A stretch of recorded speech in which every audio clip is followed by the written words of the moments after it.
కృషి పట్టుదల సంకల్ప బలం ఉంటే ఏదైనా సాధ్యమని మరోసారి నిరూపించారు సూర్యాపేట జిల్లా అనంతగిరి మండలం రాఘవాపురం గ్రామానికి చెందిన సోమపంగు సూరయ్య. ఒకప్పుడు అదే కార్యాలయంలో అటెండర్గా పనిచేసిన ఆయన నేడు అదే కార్యాలయంలో తహసీల్దార్గా బాధ్యతలు నిర్వహించడం విశేషం.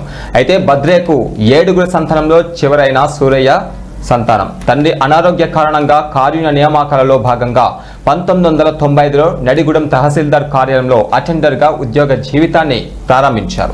అక్కడితో ఆగకుండా విద్యపై దృష్టి సారించి అంచెలంచెలుగా ఎదుగుతూ ఉన్నత స్థాయికి చేరుకున్నారు. 30 ఏళ్ల క్రితం తన ప్రయాణం ప్రారంభమైన అదే కార్యాలయానికి తిరిగి తహసీల్దార్గా రావడం తనకు ఎంతో ఆనందంగా ఉందని తెలిపారు సూరయ్య. అటెండర్గా పనిచేసిన కార్యాలయంలో ఒక్క రోజైనా తహసీల్దార్గా పనిచేయాలని తన జీవిత లక్ష్యం నెరవేరిందని, ఈ అవకాశం కల్పించిన కలెక్టర్ తేజస్ నందు లాల్ పవర్ కు ప్రత్యేక కృతజ్ఞతలు తెలిపారు. ఇటీవల మార్చి 31న నడిగూడెం తహసీల్దార్గా బాధ్యతలు చేపట్టిన సూరయ్య యువతకు ఆదర్శంగా నిలుస్తున్నారు. సూరయ్యకు 2 కుమార్తెలు ఉండగా పెద్ద కుమార్తె గ్రూప్స్ కు ప్రిపేర్ అవుతుంది. రెండవ కుమార్తె హైకోర్టులో న్యాయవాదిగా ప్రాక్టీస్ చేస్తున్నారు.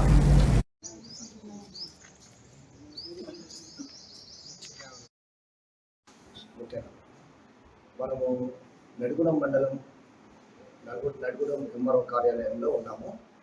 ఇప్పుడు మనము నడిగూడెం ఎంఆర్ఓ కార్యాలయంలో అటెండర్గా పనిచేస్తూ ఈరోజు అదే ఎంఆర్ఓ కార్యాలయంలో ఎంఆర్ఓ స్థాయి ఎంఆర్ఓ అధికారిగా పనిచేస్తుంది మనం సూరయ్య ఎంఆర్ఓ గారితో మనము మాట్లాడుతున్నాం.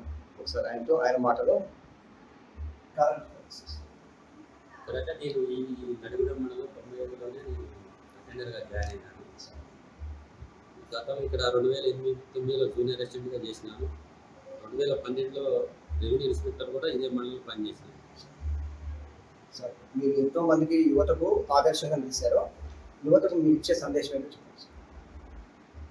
యువతంతా పక్కదా పట్టుకోకుండా ఎడ్యుకేషన్ మీద దృష్టి పెట్టి ఎంత చిన్న ఉద్యోగాన్నైనా గౌరవించుకుంటూ దాని ఉన్న స్థాయికి ఎదగాలని యువతకి నేను సంజాయిస్తున్నాను. ఇప్పుడున్న సమాజంలోనే విద్య అనేది చాలా ముఖ్యం. విద్య లేకుండా సాధించడం అనేది చాలా కష్టం. కాబట్టి యువత అందరూ విద్యను అభ్యసించాలని కోరుకుంటూ ప్రతి ఒక్కరూ విద్యపై దృష్టి పెట్టాలని, ఎలాంటి పెడుగావలు పట్టకుండా యువత మార్గదర్శకంగా ఉండాలని కోరుకుంటున్నాను. ప్రజలకు మీరు ఏం సందేశం ఇస్తారు?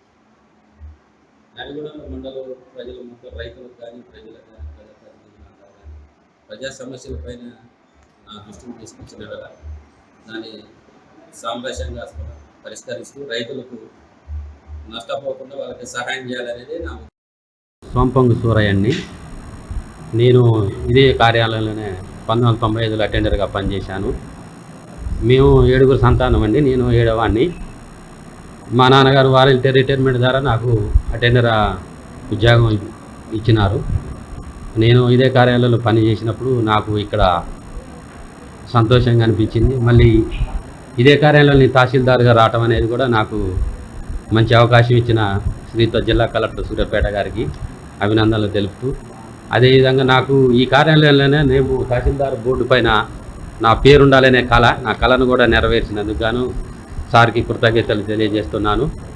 నేను ఎంతో కష్టపడి చిరుద్యోగి నుంచి ఈ స్థాయికి వచ్చినాను.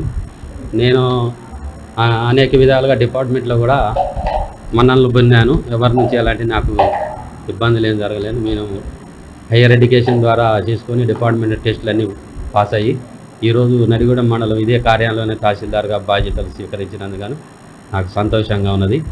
అదేవిధంగా మా కుటుంబ నేపథ్యం వ్యవసాయం నుంచి వచ్చినాం. మేము మా తాతగారి నుంచి మా నాన్నగారి నుంచి మేమంతా పూర్వం నుంచి వ్యవసాయదారులమే. మాకు రైతులకు కూడా మంచిగా పనిచేయాలి అనేది నా యొక్క కళ.